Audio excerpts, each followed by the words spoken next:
Alors, par rapport à The Last of Us, j'aimerais bien commencer en... Alors, attendez, j'avais noté les petites scènes et je vais préparer les petites séquences. On va en discuter ensemble. Ok, donc là, déjà, on voit les girafes. Les girafes qui sont un élément assez important de The Last of Us 1 parce que, justement, ça montre un petit peu qu'il y a de la vie, mais de la vie parmi la nature. Alors là, je vais m'arrêter sur ce plan. Ce plan, on va un petit peu décomposer plan par plan ce qu'on voit. On voit les personnages qui paraissent minuscules à côté de la nature.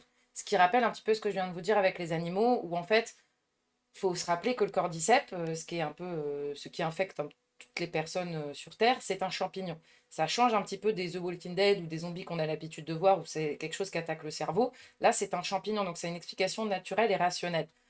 Ici, on peut voir que c'est la nature qui reprend ses droits. C'est un peu le principe de The Last of Us en sous-jacent. Même si pour moi, c'est une histoire d'humanité, d'humains qui veulent se venger ou alors qui veulent trouver l'amour. Quand je dis trouver l'amour, c'est l'amour versus la vengeance qui, pour moi, est le thème principal de cette histoire. Et donc, ce que je voulais voir avec vous, c'est que là, avec juste un plan, déjà, ce que ça nous montre, c'est un rappel de toute la saison 1 et du principe de la saison 1. Les humains ici paraissent tout petits par rapport à la nature qui reprend les dessus. Et derrière, on voit des immeubles comme des restes de la civilisation un peu perdue de l'humanité. Ce qu'on repère aussi dans ce plan, c'est qu'on voit 4 personnages qui sont plus ou moins ensemble et un personnage qui est plus ou moins écarté. On devine que le personnage écarté, c'est Abby, bien évidemment.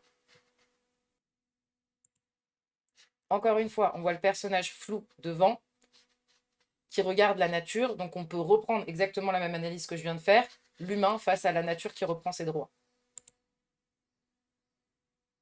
Et on sait que ça nous annonce un des personnages principaux.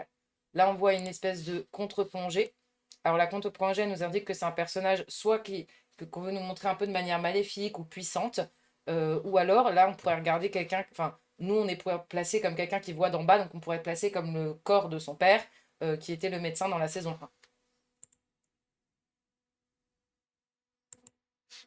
Le collier des Lucioles qui est posé sur la tombe, plusieurs colliers de Lucioles, donc comme quoi c'est pas la seule à avoir perdu quelqu'un. Il y a eu vraiment un meurtre de masse qu'a effectué Joël.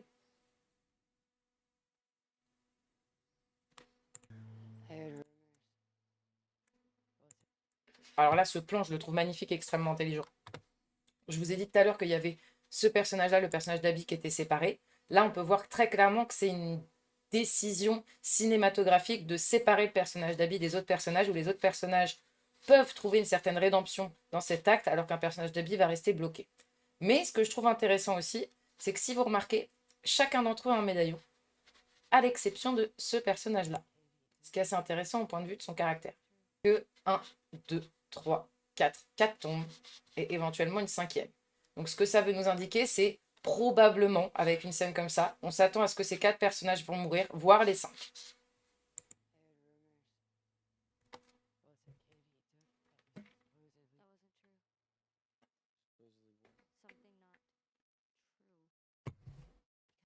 J'en reviens.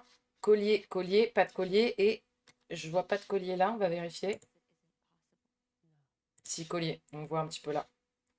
Donc le seul personnage qui n'a pas de collier, c'est le dernier personnage de la troupe d'Abby qui a un vrai sentiment de vengeance et de violence en lui. On sent directement dans la scène déjà de la mort de Joël que c'est quelqu'un qui veut exploser la gueule d'Ellie au moment où Ellie les rejoint et que c'est le groupe qui l'en empêche. Donc on voit qu'il y a une certaine envie de revanche un petit peu aussi, de la même manière qu'Abby.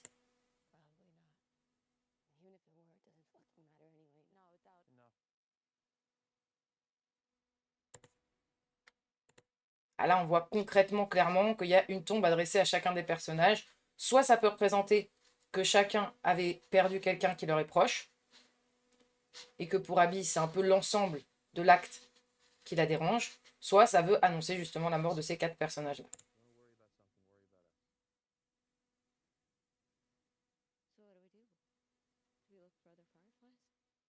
Ce qui est marrant, c'est que le collier de lui est caché en dessous. Les 2 colliers sont visibles et lui n'a pas de collier.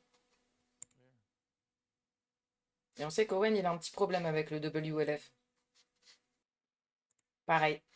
On voit que là, c'est une décision qu'elle veut prendre, mais que le flou des personnages font qu'ils sont pas très sûrs de cette décision. Et comme on sait pour la suite, on sait que où ça va mener. Le personnage d'Abby au meurtre sanglant de Joël. Tristesse. On voit quand même une vraie opposition entre justement ce groupe-là et elle, alors que c'est censé être ses amis.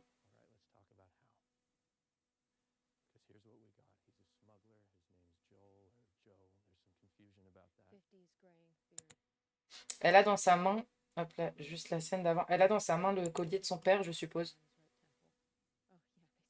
Là.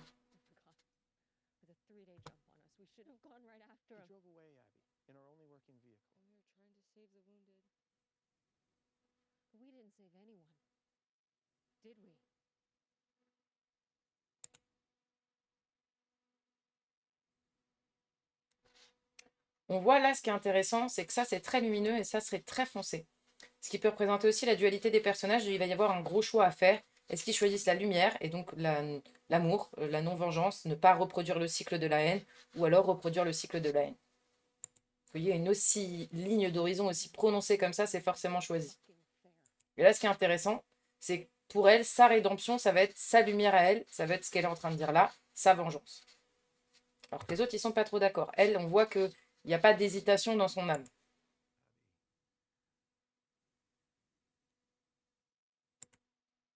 L'arbre qui séparait les deux personnages.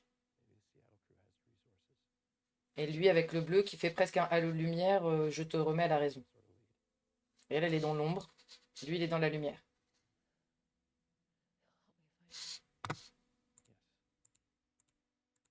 Désolé.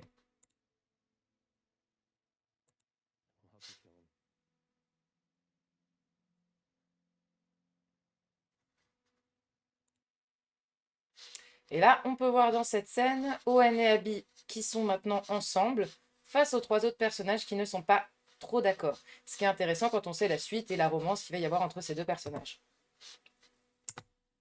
Voilà, voilà.